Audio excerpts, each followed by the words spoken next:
Em nome do Pai, do Filho e do Espírito Santo. Amém.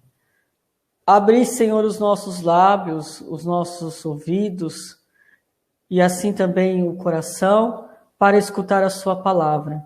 E que através do seu divino Espírito Santo aprendamos como Santo Ambrósio a guardá-la e assim testemunhar com fé.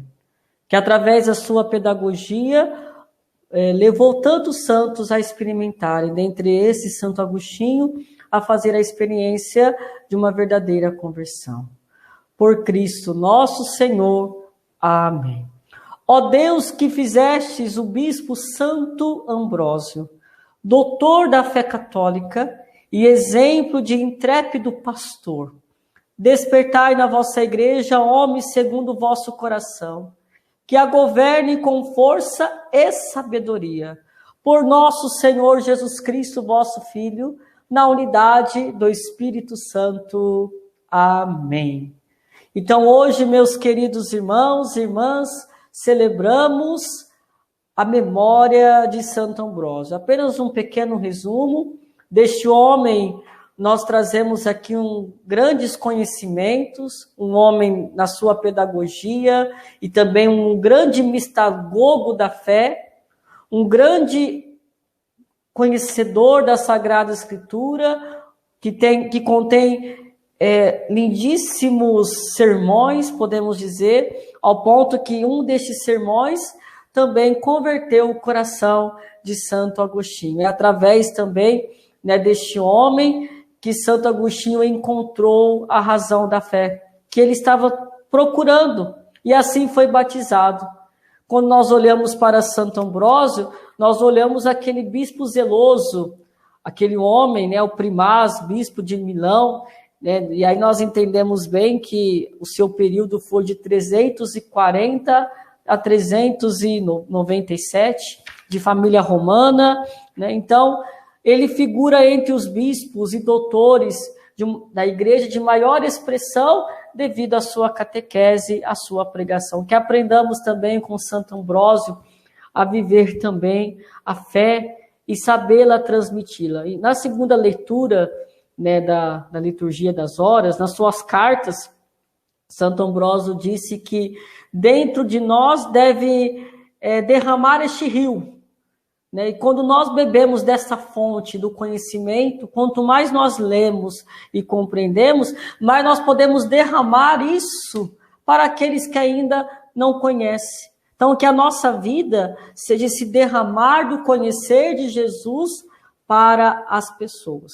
Mas se você quiser conhecer mais a história de Santo Ambrósio, vale a pena você depois pesquisá-la, e assim trazer como até um plano de vida. Para nós sacerdotes da igreja, é um grande homem, exemplo devido ao seu zelo pastoral e também um homem de um grande cunho de pregação, como eu rezo, para que eu tenha a mesma boca de Santo Ambrósio diante dos ensinamentos. E claro, isso requer uma intimidade profunda com Deus, na sua palavra, a vida de oração e também um empenho total de estudo, porque ninguém conhece a Deus e a sua palavra se não estudar, se não buscar. Nós católicos, se queremos conhecer a doutrina, rezemos e estudemos, e assim coloquemos em prática tudo aquilo que a doutrina da nossa fé nos ensina. Meus queridos irmãos e irmãs, lembrando que nós estamos hoje vivenciando este tempo do Advento, e claro, o evangelho a ser meditado é de Lucas, capítulo 5, versículos de 17 a 26. O evangelho desse dia é interessante porque Jesus está ali na sinagoga ensinando, estão ali em sua volta os fariseus, e logo aparece então aquele homem, aquele paralítico, que com a ajuda dos demais, ele entra ali, ele se coloca no meio. Então, o que eles fazem? Eles descem aquele homem, eles introduzem aquele homem lá no meio, aonde se encontra Jesus. E assim nós enxergamos, de fato, na figura desse paralítico, um homem que está sem movimento. É interessante nós analisarmos bem, porque o tempo do Advento é o tempo em que nós já aprendemos o sentido do mistério da encarnação. Claro, nos aponta para a vida definitiva de Jesus, para a sua vinda definitiva, para a sua parousia. A igreja conclama isso, porque lembremos que o Natal, ele tem um cunho pascal, né? Porque a Páscoa é o ponto central da nossa fé, é a festa que dá sentido até no Natal que nós celebramos, porque não existe Natal sem Páscoa e Páscoa sem Natal. Né? Então, através do mistério da encarnação, todos nós, com Cristo, fazemos a passagem para a vida definitiva.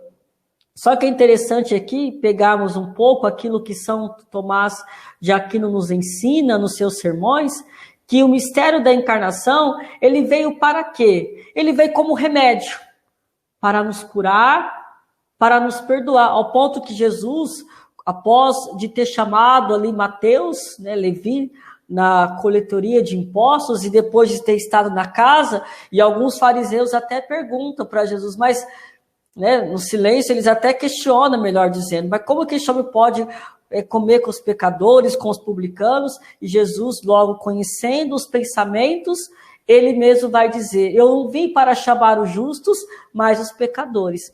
Então, o mistério da encarnação é o mistério, meus irmãos, do remédio que vem curar as feridas do ser humano. Jesus poderia vir sem o homem ter pecado?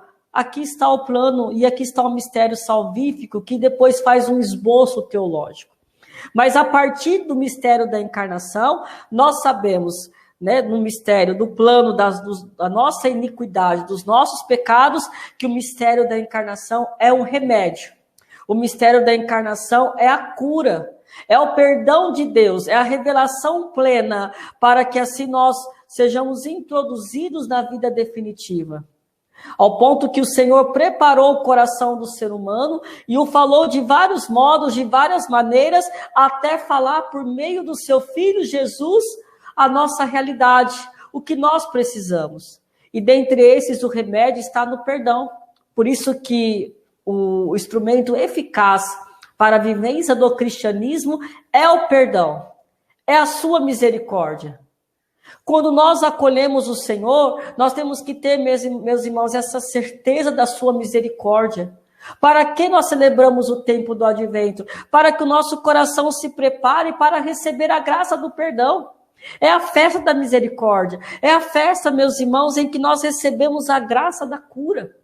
E também o Senhor, através da sua encarnação, se fazendo homem, exceto o nosso pecado, nos deu a graça de perdoar, para nos mostrar que o que nos santifica é ser perdoado por Deus e nos perdoando. Então, para a presença de Jesus, do perdão, viver a graça de uma vida nova, viver uma graça que nos transforma, basta que nós o procuramos, basta que nós acolhamos da casa do nosso coração e que assim possamos experimentar que ele veio para você, que ele veio para mim, para que assim recebamos a graça do perdão. E assim recebamos então a bênção do Senhor. Em nome do Pai, do Filho e do Espírito Santo. Amém. Fique com Deus.